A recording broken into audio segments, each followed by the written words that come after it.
Next is classification of flow in open channels. Open channel flows along the channel sections are classified for identification and analysis purpose. So here if you take open channel flow, we have two types. One is steady flow and second one is unsteady flow. Steady flow is further divided into two more types of flow, which is uniform and non-uniform flow. And non-uniform flow is further divided into gradually varied flow GVF and rapidly varied flow. Here the second type, unsteady flow, is further divided into gradually varied flow, where it's a gradually varied unsteady flow, and second one is rapidly varied flow, which is rapidly varied unsteady flow. So let's discuss these types of flow one by one.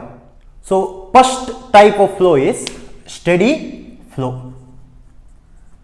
Steady and unsteady flow, in which steady flow is the type of flow where flow characteristics does not change with respect to time. Flow characteristics like discharge, velocity, right, depth, space, density, pressure. So these flow characteristics does not change with respect to time. So how can I write that one in mathematical form? Just see, the flow characteristics does not change with respect to time. So there will be no variation of flow characteristics with respect to time. So it's equal to 0. So if you take unsteady flow,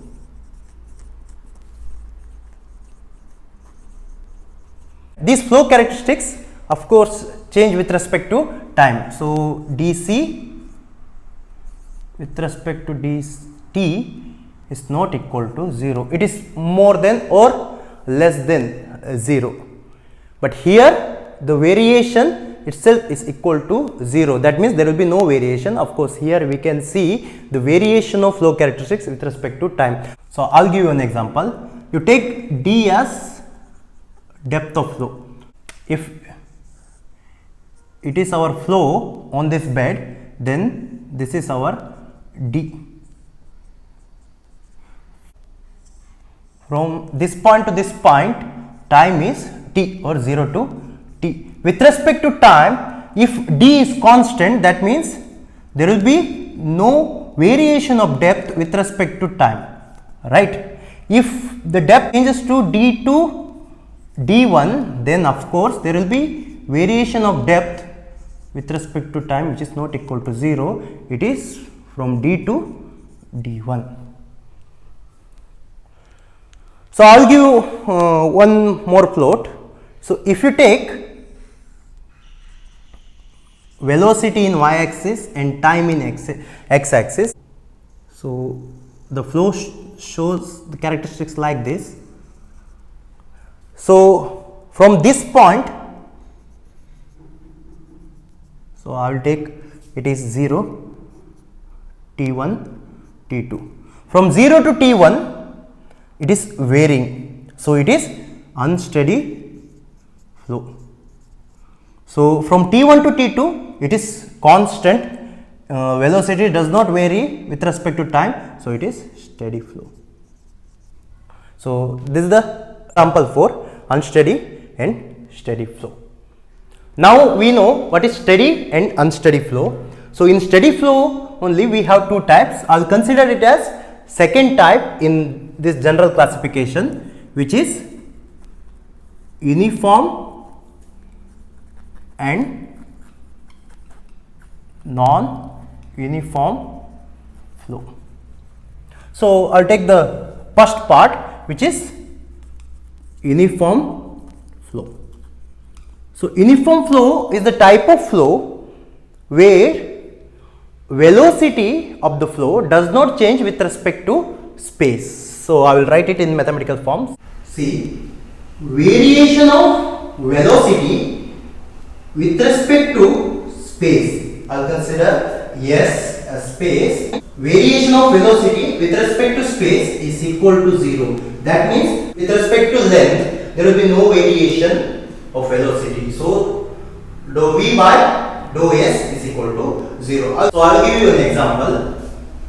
For flow section like this,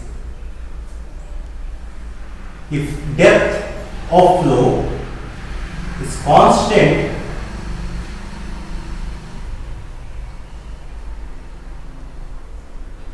throughout this space, I will give you space 1, space 2, so for given time. For given time, for this space, the depth of flow is constant. That makes velocity is constant. So velocity does not change with respect to time, or the depth of flow does not change with respect to time. That makes the discharge. Alright. So what about non-uniform flow? So non-uniform flow is a type of flow where velocity varies with respect to space. So you can take the same example, but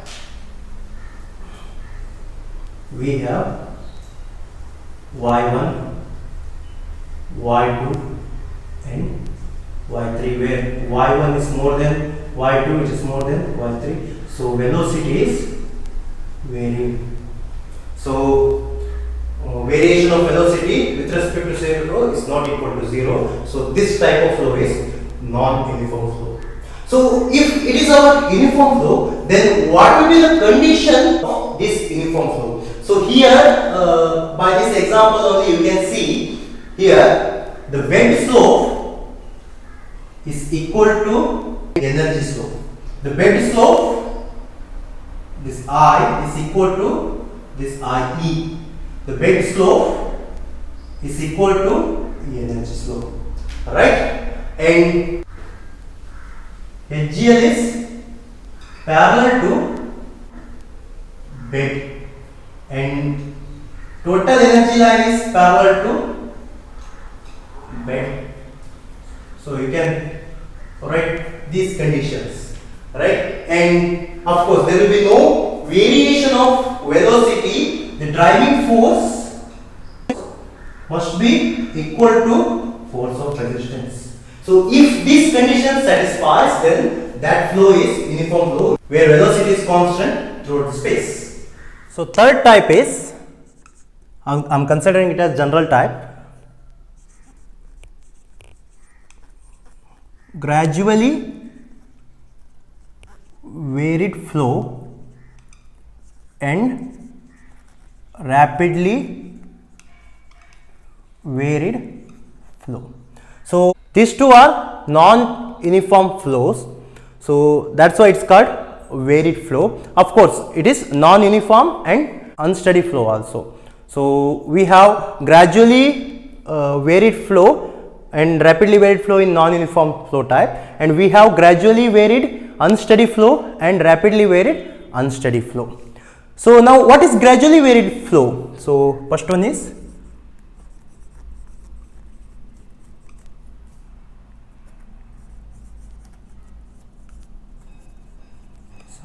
gradually varied flow is a type of flow where depth of flow gradually varies with respect to long distance.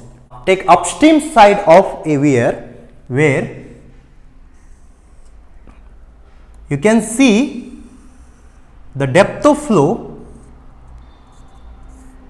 if it is our base, so it is H1 and H2.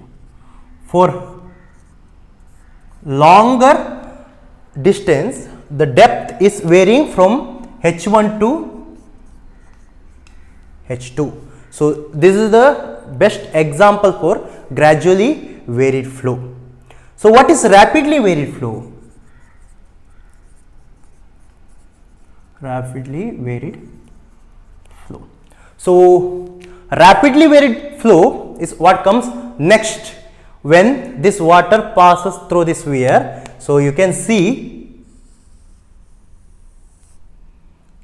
type of flow where from this length to this length L, the depth is varying. The depth is varying rapidly. So this is the example for a rapidly varied flow, and this is the example for gradually varied flow. So here we have two types in gradually varied flow. We have gradually varied flow, which is non-uniform flow, of course, for in steady type. In unsteady type, we have gradually varied unsteady flow.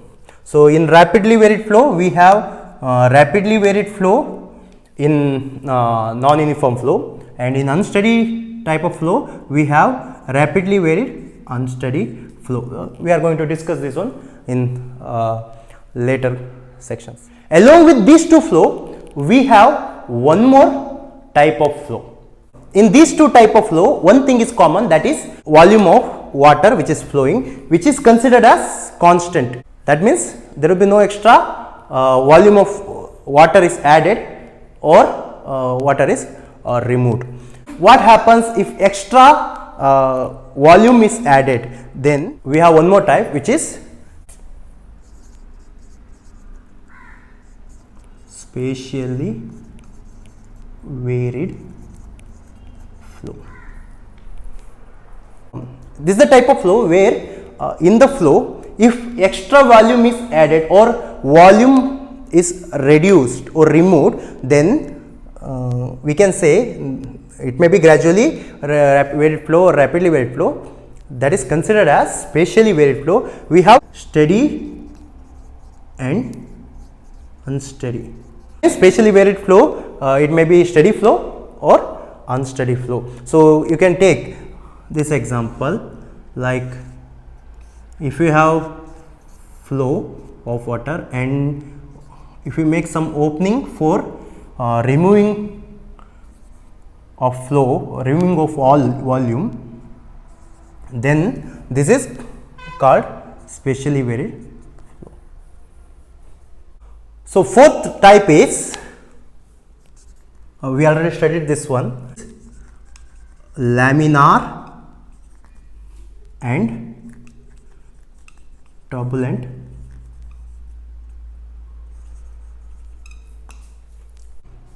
If Reynolds number is less than 500 to 600, then that type of flow is considered as laminar flow. If Reynolds number is more than 2000, then that type of flow is considered as turbulent flow. If Reynolds number is between 500 to 600 range to 2000, then that flow is considered as transition. So fifth type is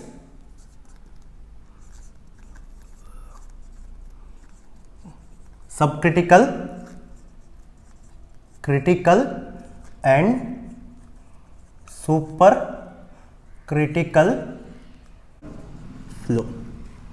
So of course you are going to study these three concepts in detail, but I will give you one concept here, which is Froude's number.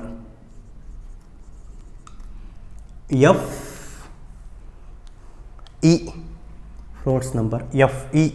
So Fe is equal to square root of Fi by Fg, where Fg is force due to gravity and Fi is force due to inertia. In subcritical flow,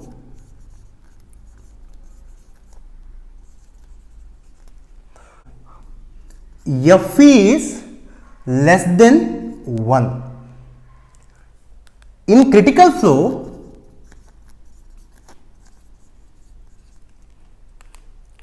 Fe is equal to 1. Fe, this value is equal to 1. And in super critical flow,